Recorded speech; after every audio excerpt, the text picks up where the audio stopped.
राधे राधे दोस्तों, जय श्री कृष्णा। मैं नेहा जोशी, स्वागत है आपका अपने YouTube चैनल पर। आप सब सकुशल होंगे, इसी आशा के साथ आज इस वीडियो में जानेंगे माघ माह की गुप्त नवरात्रि के बारे में। कौन सी तारीख से इसका आरंभ हो रहा है और शुभ मुहूर्त और किस दिन कौन सी देवी की पूजा होती है। जैसा कि माघ का महीना शुरू होने वाला है, हिंदू धर्म में माघ महीने का विशेष महत्व है क्योंकि इस महीने की नवरात्रि को बहुत ही खास माना जाता है। इस नवरात्रि में व्यक्ति ध्यान साधना करके दुर्लभ शक्तियों को प्राप्त करते हैं। माघ मास की नवरात्रि को गुप्त नवरात्रियों के नाम से जाना जाता है। गुप्त नवरात्रियों को खास तौर से तंत्र मंत्र और साधना सिद्धि आदि के लिए बहुत ही खास माना जाता है। साल में 4 नवरात्रियों को बेहद खास माना गया है, लेकिन साल की 2 नवरात्रियों को ही अधिकांश लोग जानते हैं, जो कि चैत्र नवरात्रि और श्राद्धी नवरात्रि। वहीं इन 2 नवरात्रियों के अलावा 2 नवरात्रि और होती हैं जिन्हें गुप्त नवरात्रि कहा जाता है। यह गुप्त नवरात्रि माघ मास और आषाढ़ मास में आते हैं। माघ मास में पड़ने के कारण इन नवरात्रियों को माघी नवरात्रि भी कहा जाता है। माघ महीने की शुक्ल पक्ष की प्रतिपदा तिथि से लेकर नवमी तिथि तक माघ गुप्त नवरात्रि मनाते हैं। ये नवरात्रियां भी जो और नवरात्रियां होती हैं उन्हीं की तरह 9 दिन की मनाई जाती है। गुप्त नवरात्रियों में माँ भगवती की पूजा की जाती है। गुप्त नवरात्रियों का भी महत्व चैत्र और श्राद्धी नवरात्रियों से ज़्यादा होता है, क्योंकि गुप्त नवरात्रियों में माँ दुर्गा शीघ्र प्रसन्न हो जाती हैं। जैसा कि मैंने बताया, गुप्त नवरात्रियों को खासतौर से तंत्र मंत्र और सिद्धि साधना आदि के लिए बेहद खास माना गया है। इस दौरान व्यक्ति ध्यान साधना करके दुर्लभ शक्तियों को प्राप्त करते हैं। अब जान लेते हैं माघ माह की गुप्त नवरात्रियां कब से शुरू हो रही हैं। नवरात्रियां इस बार 2021 में दिन शुक्रवार 12 फरवरी से इसकी शुरुआत हो जाएगी और इसकी समाप्ति होगी 21 फरवरी 2021 के दिन, रविवार है उस दिन। और साथ ही कलश स्थापना का शुभ मुहूर्त होगा सुबह 8:34 से 9:59 तक। अभिजीत मुहूर्त की भी बात कर लेते हैं। यह रहेगा 12:13 से 12:48 तक। आप इस समय कलश स्थापना की सुबह समय ना हो तो इस टाइम भी कर सकते हो।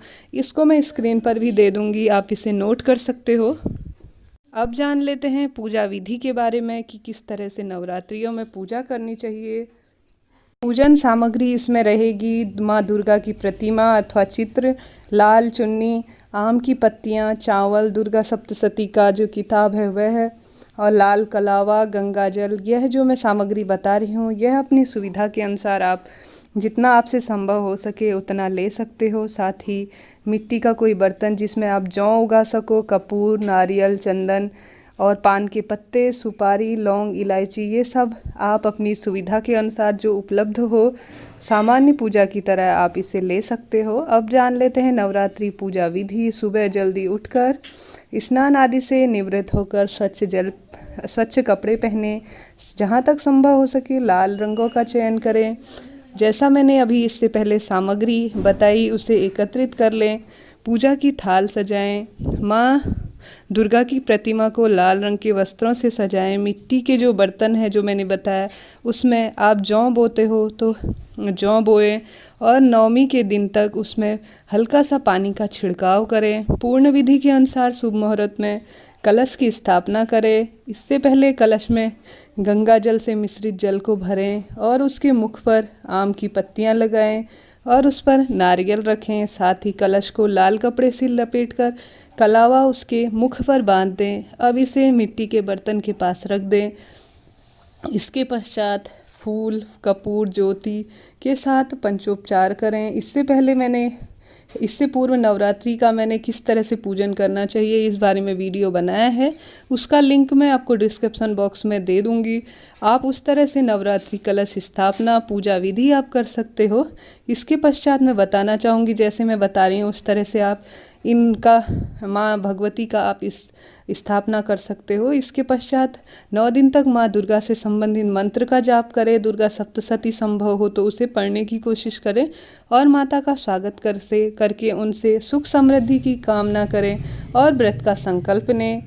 इसके पश्चात अष्टमी या नवमी को दुर्गा पूजा के बाद 9 कन्याओं का पूजन करें और उन्हें तरह तरह के व्यंजन आपसे जैसा संभव हो सके पूड़ी चना हलवा आदि का भोग लगाएं। आखिरी दिन पूजा के पश्चात घट विसर्जन करें। जो भी आपके पास जो सामग्री हमने ली है उसे आप विसर्जित करें। माँ की आरती गाएं, उन्हें फूल चावल और बेदी जो भी है उसे उठाएं और कहीं पर विसर्जित कर सकते हैं। ऐसा करना बेहद फल देने वाला और सरल होता है। इससे माँ भगवती आपकी सारी मनोकामनाएं पूर्ण करती हैं। समस्त मनोकामनाओं की पूर्ति के लिए मैं बताना चाहूँगी, माँ दुर्गा सप्तशती का आपसे संभव हो सके तो पाठ करें। अगर दुर्गा सप्तशती का पाठ न भी कर पाएँ तो भी व्रत भी न करते हों तो इन 9 दिनों में समस्त मनोकामनाओं की पूर्ण करने के लिए दुर्गा चालीसा का श्रवण अवश्य करें या पाठ आप संभव हो तो वह जरूर करें। दुर्गा सहस्त्र नाम का भी पाठ कर सकते हो। यह काफ़ी फल देने वाला और लाभदायी होता है। यह नवरात्रि धन संतान सुख के साथ साथ शत्रुओं से भी मुक्ति दिलाने में कारगर होती है। इस वीडियो में हमने जाना गुप्त नवरात्रि 2021 का शुभ मुहूर्त, यह कब से शुरू हो रहा है और इसकी समाप्ति क्या है, पूजन सामग्री के बारे में बात की और इसे किस तरह से इसकी पूजा विधि और छोटा सा सरल उपाय जो कि मैंने बताया, दुर्गा सप्तशती का पाठ और सरल मन से की गई कोई भी पूजा हमेशा सफल मानी जाती है।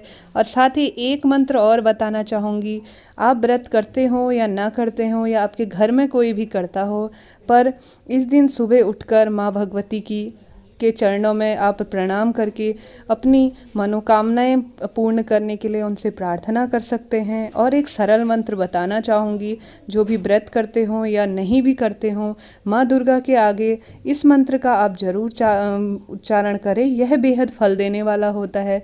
वह मंत्र है ओम ऐं क्लीं काली चामुंडाय विच्चे नमः। यह मंत्र बेहद ही शक्तिशाली होता है और माँ की शक्तियों का यह मंत्र चमत्कारी शक्तियों से संपन्न होता है और घर में एक पॉजिटिव एनर्जी लेके आता है और जीवन को बहुत ही आरामदायक और कष्ट से मुक्ति देने वाला होता है। यह मंत्र आप उस दिन ज़रूर जाप करें और औरों को भी यह वीडियो शेयर लाइक करना ना भूलें। आपका दिन मंगलमय हो, माँ भगवती की आपके परिवार पर कृपा हो। इसी आशा के साथ जय माता दी।